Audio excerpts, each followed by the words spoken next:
오늘 본문에 보면은 스드기야 왕이라는 사람이 나오는데, 스드기야 왕은 우리나라와 같이 조선왕조의 마지막 왕 고종황제같이 남유다의 마지막 왕이었습니다. 그 사람은 정말 하나님을 잘 섬기지 못했던 것 같습니다. 나라가 어려움을 당하니까 선지자 예레미야에게 기도를 부탁하는데, 오늘 21장 2절에 보면은 부탁하는 그 말 자체가 상당히 아주 은혜가 안 되는 말을 하고 있어요.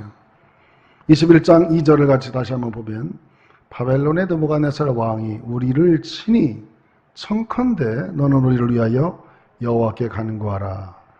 여호와께서 혹시 그의 모든 기적으로 우리를 도와 행하시면 그가 우리를 떠나리라. 이렇게 혹시 요행을 바라든, 나는 기도 잘 못하니까 너는 하나님의 종이 아니냐, 예레미야 네가 좀 기도해서 우리나라 역사 가운데 기도해서 승리한 적이 많이 있지 않느냐, 한번 네가 한번 기도 좀 부탁한다. 그런 어떤 언조로 이렇게 얘기한 것입니다. 여러분, 시드기야 왕은 어떻게 해서 왕이 됐느냐? 원래는 요시야의 아들인데 자기의 조카 여호와긴이라는 사람이 바벨론 왕에게 미움받아서 그 조카를 폐위시키고, 바벨론 왕 느부갓네살이 이 스드기야를 왕으로 옹립해가지고 너는 바벨론을 반대하지 말고 항상 바벨론 정책을 펴라. 그렇게 해서 왕을 세웠더니 이 스드기야 왕은 이상합니다. 그런 은혜를 저버리고 자기 주변에 있는 에돔과 모압과 두로와 시돈과 여러 나라들을 연합해서 바벨론을 반대하고 바벨론 정책을 피다가 발각이 되어서 느부갓네살 왕에게 붙들려서 굉장한 고문을 당하고 압박을 당해서 다시 맹세하고 다시 고국으로 돌아와서 왕노릇하는데, 이번에는 애국과 동맹을 맺어가지고 바벨론 왕을 반대하다가 결국에 느부갓네살 왕이 도저히 이 사람은 안 되겠다, 믿을 수 없는 사람이구나. 그래서 마지막 3차 전쟁이 일어나면서 이 나라가 풍년등화 속에 빠져 있을 때, 그때 예레미야에게 이렇게 기도를 부탁한 것입니다. 여러분, 우리가 나라가 어려울 때는 기도해야죠.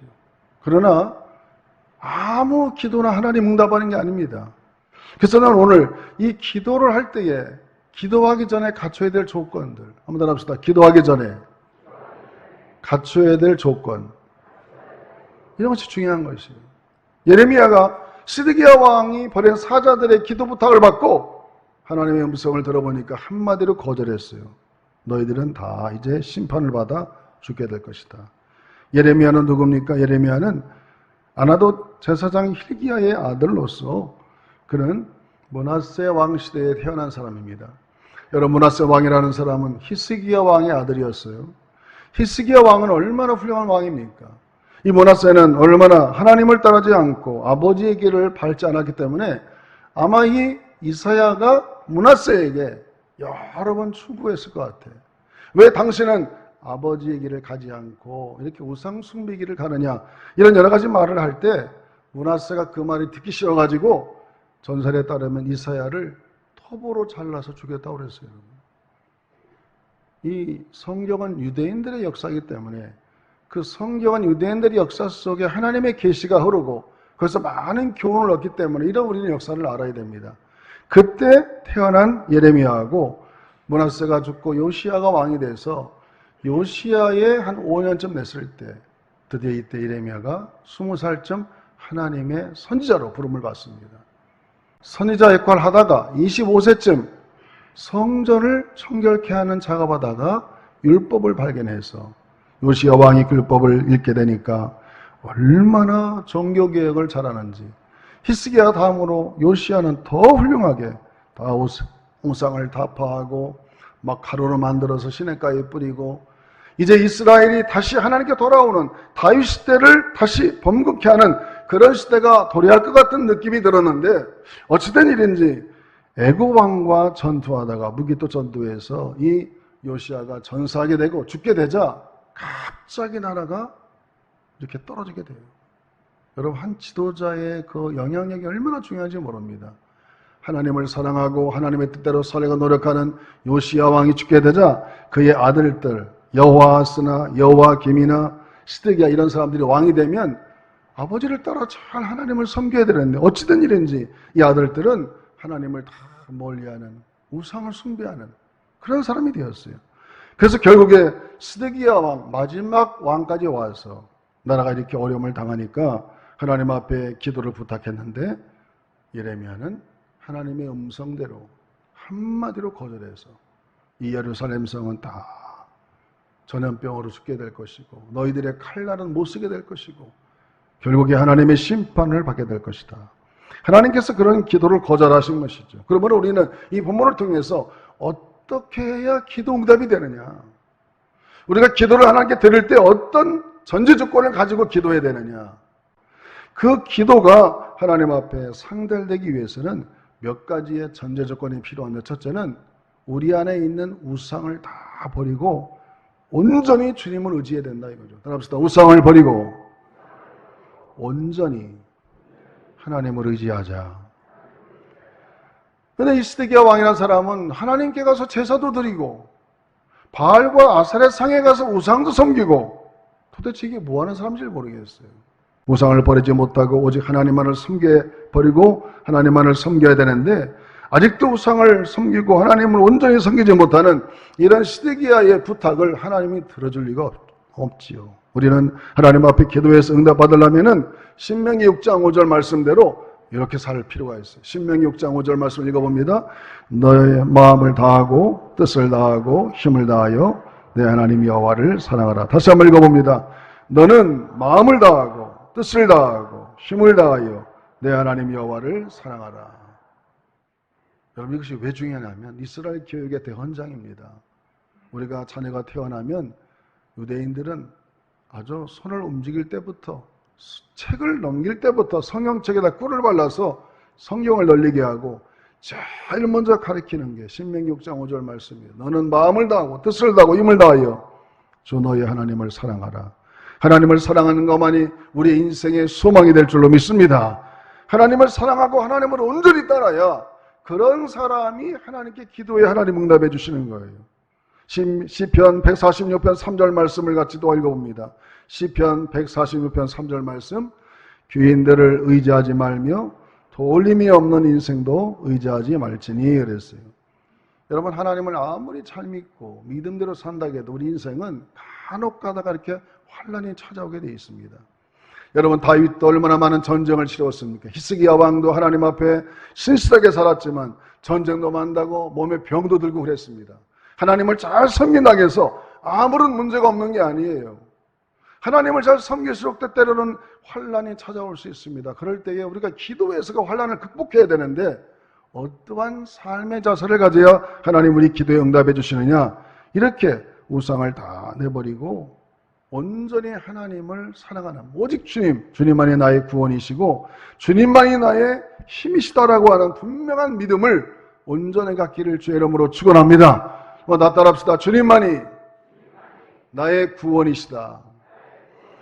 우리 주님만이 우리 나라를 구원해 줄 수 있고 우리 주님만이 우리 가정을 일으켜 줄 수 있고 우리 주님만이 내 인생을 풀어줄 수가 있습니다. 할렐루야.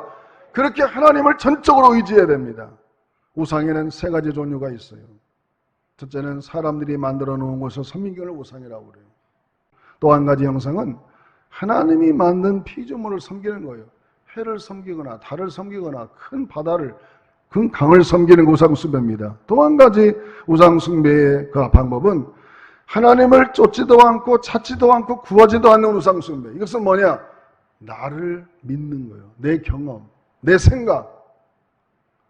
교회는 다니고 예배를 드리는데 전혀 삶은 하나님의 뜻대로 주의 말씀대로 사는 것이 아니라 내 경험대로 내 생각대로 살아가는 거죠.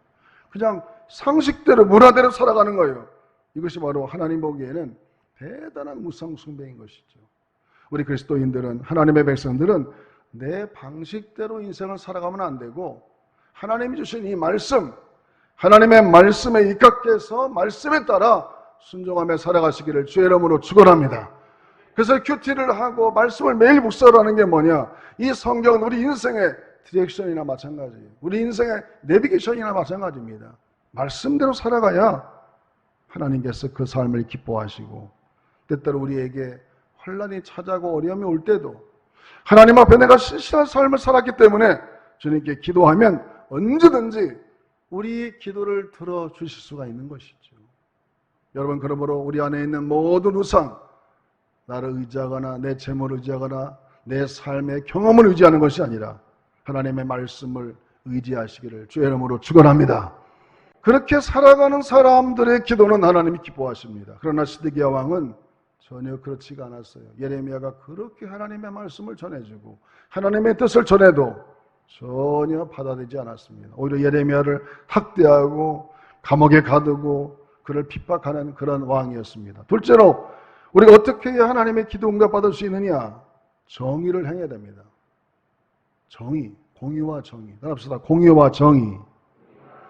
왜 그리스도인들에게 이걸 요구하시는가? 여러분, 하나님을 믿는 백성들은 이 땅에서 정말 세상에 빛이 되고 소금이 되어야 되죠.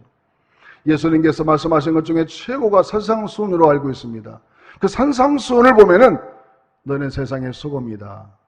소금이 만일 맛을 잃으면 무엇으로 짜게 하리요? 그냥 밖에 버려져서 밟힐 뿐이다 그랬습니다. 우리를 세상의 소금이다, 우리를 세상의 빛이다 이렇게 말씀했어요. 하나님을 믿는 백성들은 매 주일마다 나와서 예배를 드리고 새벽마다 기도하고 또 수요 예배, 금요 예배 이런 예배를 통해서 하나님 말씀을 배우기 때문에 그 말씀이 각해서 하나님 앞에 살아가게 되면 사람들이 볼 때 저 사람들은 참 의롭다, 바르게 사는구나, 이렇게 삶이 남다르게 구별되는 삶을 살아가야 하나님이 보시기에 그렇게 사는 것을 하나님이 기뻐하시는 것입니다.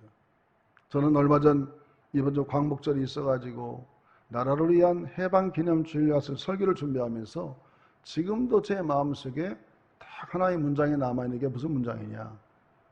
철학자 헤겔이 말한 말이 참 저는 의미가 있다고 봅니다. 이 세계를 다스리는 정신은 하나님으로부터 나온다는 거예요. 한번 더 합시다. 이 세계를 다스리는 정신은 어디로부터 나와요? 하나님으로부터 나온다. 왜? 이 세계의 주인이 하나님이니까. 지금까지 역사 가운데 세계를 주로 잡았던 나라들은 전부 다 하나님 있는 나라였고, 그 하나님의 정신이 뭘까? 성경의 정신이죠. 구약의 성경의 정신이 뭡니까? 구약의 성경의 정신은 고아와 과부를 신원하고 약자를 도와주는 거예요. 한번 더 합시다. 고아와 과부를 신원하고 약자를 돕는 것. 여러분, 신학에도 그런 말씀 많이 합니다. 심령에 가난한 자가 복이 있다고.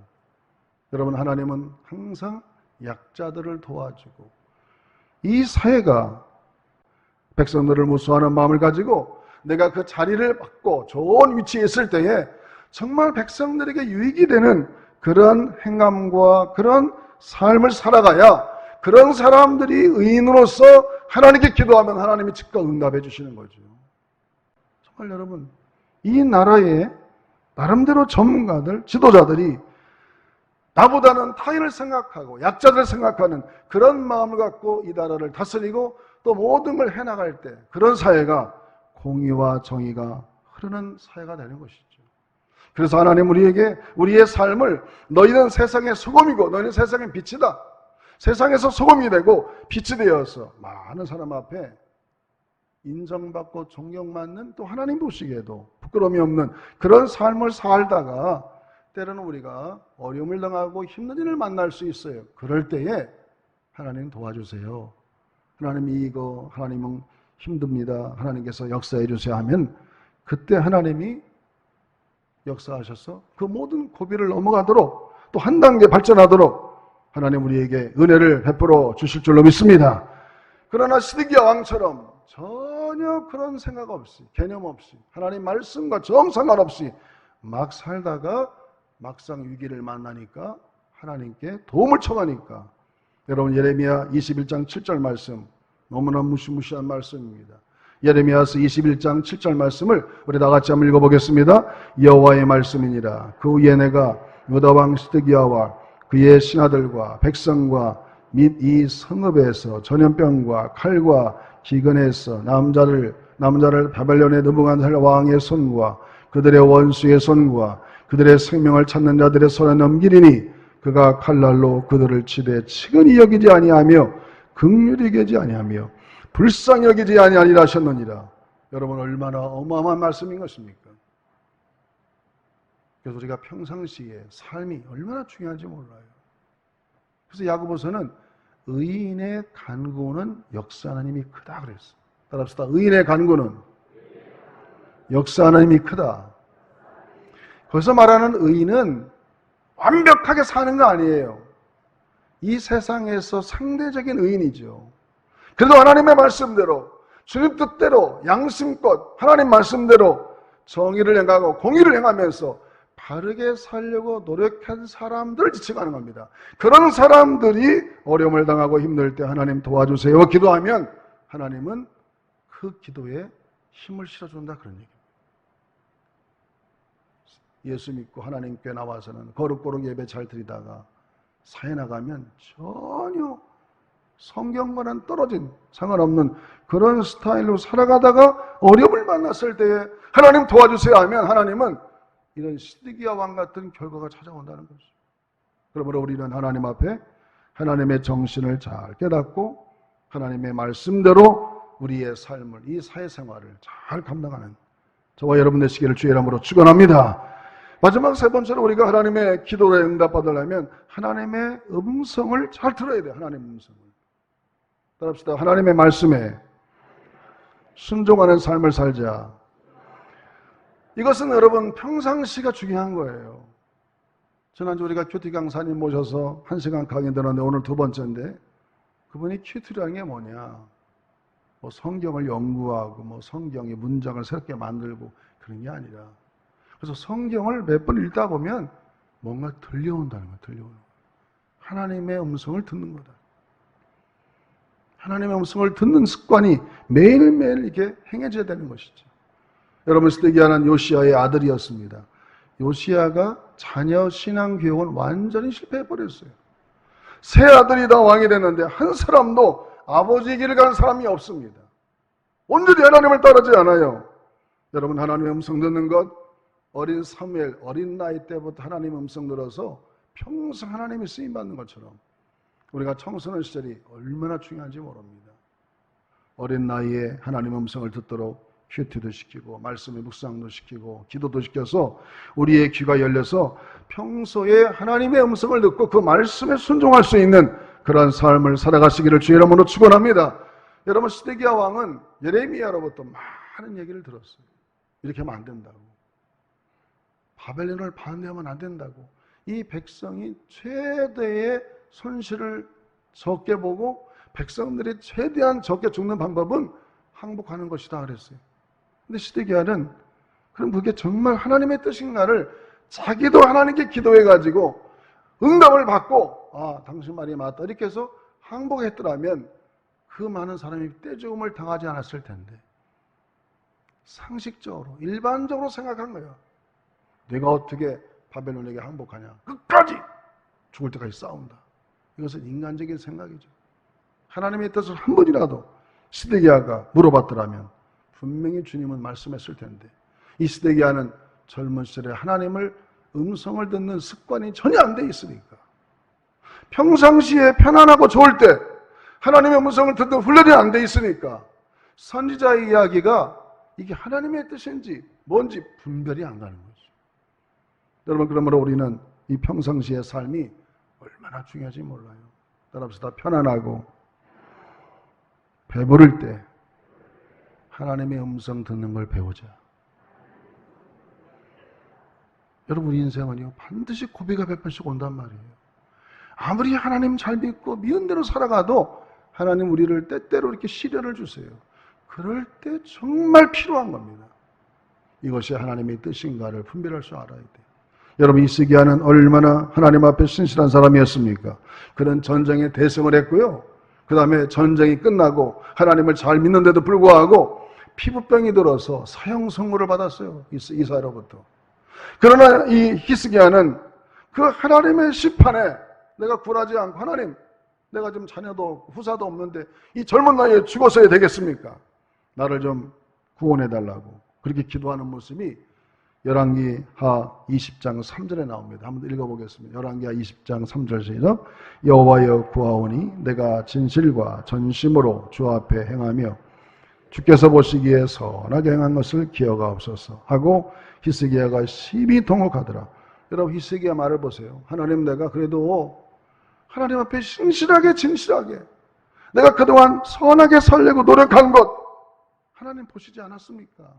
나는 가능하면 말씀대로 백성들에게 말씀을 가르치고 안식일을 잘 지키라고 가르쳤고 율법과 모든 절기를 지켜서 하나님을 잘 섬기도록 그렇게 산 것을 하나님 기억해달라고 그리고 나를 좀 구원해달라고 기도하니까 열왕기야 20장 5절에서 6절을 또 한번 읽어보겠습니다. 열왕기야 20장 5절 6절 너는 돌아가서 내 백성의 주권자 히스기야에게 이르기를 왕의 조상 다윗의 하나님 여호와의 말씀이라 내가 내 기도를 들었고 내 눈물을 보았노라. 내가 너를 낫게 하리니 내가 3일 만에 여호와의 성전에 올라가겠고 내가 내 날에 15년을 더할 것이며 내가 너와 이 성을 한스로 왕의 손에서 구원하겠고 내가 나를 위하여 내 종 다윗을 위하여로 이 성을 보호하리라 하셨다. 할렐루야. 아니 히스기야 왕은 기도만 하면 응답받아요. 전쟁이 일어나도 히스기야와 사내립을 18만 5천 명을 물리치르고 너 병이 들어서 이미 사형 선고를 받았음에도 불구하고 하나님 안 됩니다. 나 좀 더 살려주세요. 나도 왕자도 낳고 내 후손을 물려주고 죽게 해주세요. 그렇게 기도하니까 기도하자마자 이사야에게 내 종 히스기야에 가서 얘기해라. 너 죽지 않는다. 3일 만에 병이 다 나아서 성전에 올 것이고 내가 너에게 15년을 더 생명을 연장시켜준다. 할렐루야. 어떤 차이냐 이거지. 히스기야 왕과 이 히스기야 왕과의 차이가 뭘까? 그것은 평상시에 얼마나 하나님의 음성을 듣는 훈련이 되어 있느냐. 이것이 그 사람의 위기 때에 어떤 결말을 짓는 하나의 소스였다는 거죠. 그러므로 우리가 이렇게 편안하고 좋을 때 여러분 열심히 말씀을 사랑하시기를 주의 이름으로 축원합니다. 따라합시다. 평상시에 하나님과의 관계를 돈독히 하자. 할렐루야. 이것만이 우리가 살 길입니다. 평상시 편안하고 좋을 때는 하나님 말씀에 대해서 관심 없고 기도도 안 하다가 아이고 어려움이 왔네. 목사님 기도해 주세요. 뭐 하세요? 그러면요 하나님은 그 기도에 응답하시겠습니까? 평상시에 하나님의 뜻을 분별하고 하나님 뜻대로 살려고 노력하고 가능하면 의롭고 공의롭게 살고 내 안에 있는 모든 우상을 다 버리고 온전히 주님만을 섬기는 그런 삶을 살아가도 어려움이 오는데 그렇게 살아갈 때 어려움이 왔을 때 하나님께 기도하면 하나님은 언제든지 히스기야 왕의 기도를 들어주신 것처럼 우리 모든 기도를 들어주셔서 위기를 모면하고 더 하나님을 깊이 체험하게 되는 하나님의 역사를 경험하게 될 줄로 믿습니다. 그래서 우리는 오늘 이 본문의 말씀을 통하여 많은 교훈이 있습니다. 기도를 아무나 하는 데서 되는 게 아니에요. 히스기야 왕의 기도 요청을 하나님이 이런지하에 거부했어요. 왜? 평소의 삶이 하나님과의 관계가 좋지 않았기 때문에. 그러므로 우리는 이 평상시에 하나님과의 관계를 좋게 가져서 어떤 일을 만나도 우리 대한민국에 어려움이 올 때도 우리 모든 천만인의 성도들이 하나님 앞에 회개하며 정말 우리가 불의를 행하고 하나님을 때로는 온전히 살아가지 못하고 우리가 하나님을 전적으로 의지 못한 게 있다면 회개하면서 하나님의 뜻을 온전히 따르겠다고 각오하며 기도하면 하나님께서 이런 어려움을 오히려 극복하고 전화위복의 기회가 되어서 더 앞으로 전진하는 그러한 훌륭한 민족으로 하나님이 세워줄 줄로 믿습니다.